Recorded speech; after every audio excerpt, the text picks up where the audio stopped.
ఇక్కడికి వచ్చిన చావడి మాల రక్త బంధువులందరికీ జై భీమ్. ఈ సభ ఉద్దేశించి మహర్లైన మన జాతి మాలలు ఆ రోజు 500 మంది 20,000 మందిని హతమార్చడం జరిగింది. గోరేగావ్ ప్రాంతమైన భీమా ఆ రోజు రాత్రి 30 కిలోమీటర్లు నడిచి వచ్చి వాళ్ళు తినేకేం లేక కొద్ది వాళ్ళ గంజిలా చేసుకొని 500 మంది ఆ గంజి తాగి యుద్ధం చేయడం జరిగింది. యుద్ధం చేసిన క్రమంలో 20,000 ఆ రోజు మన పితరులు ఎవరైతే ఉన్నారో మూతికి ముంత ముడ్డికి పొరక కట్టుకొని తిరిగే వాళ్ళం.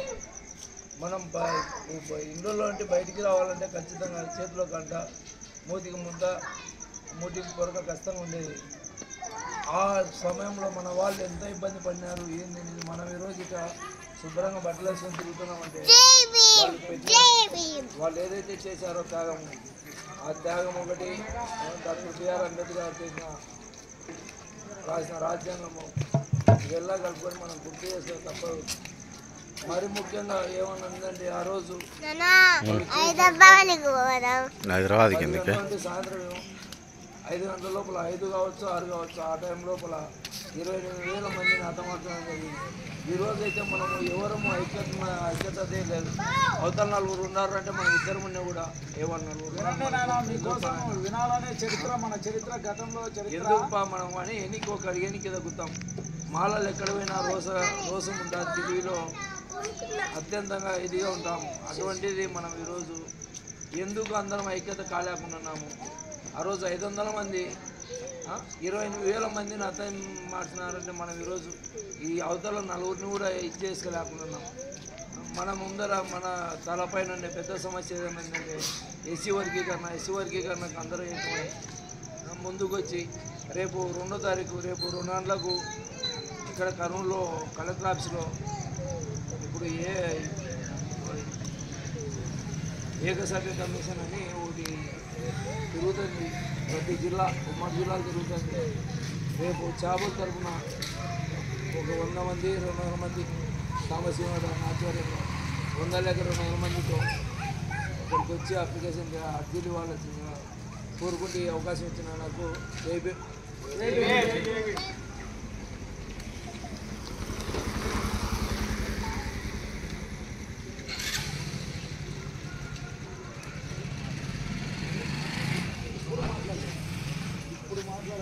ఎప్పుడు మాట్లాడలేదు ఒక్కటే మాట అందరికీ చేసి మనం మాలలో అంతా ఏకమయ్యి మనం వర్గీకరణ వల్ల మనకు ఇబ్బంది జరుగుతుంది. దాన్ని ఎదుర్కోవాలి. మనం కూడా ఖచ్చితంగా నీకేం మాట వస్తే ఆ మాట చెప్పు. నువ్వు మాట్లాడతావు కదా, మాతో బాగా మాట్లాడతావు, అలాగే మాట్లాడి ఎవరు ఉండాలి. 100 మంది ఉన్నారా?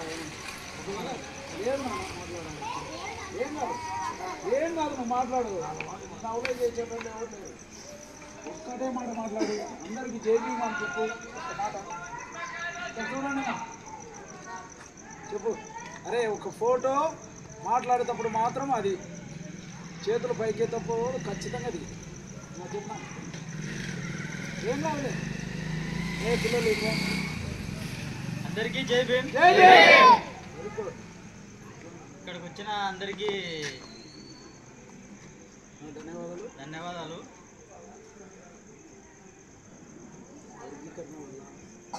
మనం ఇక్కడ మెయిన్గా ఈ కార్యక్రమం చేసుకోవడం ఎందుకంటే ఎస్సీ వర్గీకరణ కోసం మనం ఇక్కడ మెయిన్గా ఆలోచించుకోవాలి. ఎస్సీ వర్గీకరణ జరిగితే నష్టపోయేది మనమే, ఎవరిమే కాదు.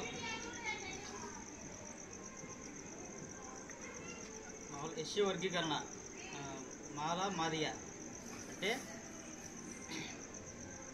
పైనటువంటి కేంద్ర ప్రభుత్వం కానీ రాష్ట్ర ప్రభుత్వం కానీ మాల మాదిగలను అన్నదమ్ములు లాంటి వాళ్ళను విడగొట్టనీకి ఈ కార్యక్రమం ఈ ఎస్సీ వర్గీకరణ జరుగుతుంది.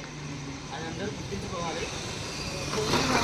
ఎస్సీ వర్గీకరణ ఇప్పుడు నవ్వుకోవచ్చు, అవలేసుకోవచ్చు, కానీ దీనివల్ల నష్టాలు ఫ్యూచర్లో చాలా ఉంటాయి. అది ఆలోచించుకోవాలి. జాబ్ పరంగా కానీ ఏళ్ళ పరంగా కానీ వర్గీకరణలో మనం చాలా నష్టపోతాము. అందరికీ ధన్యవాదాలు.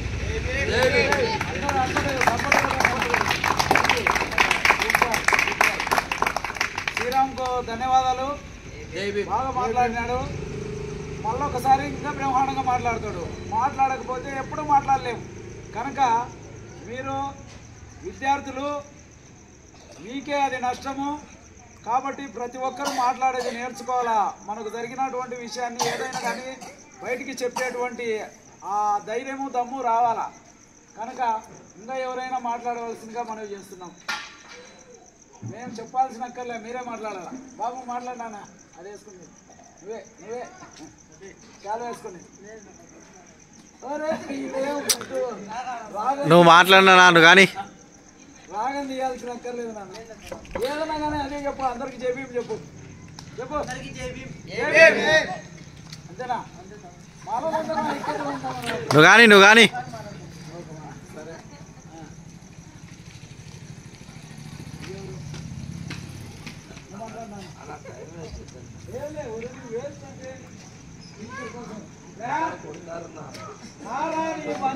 ఏం మంచిరా అందరికీ జైభీం.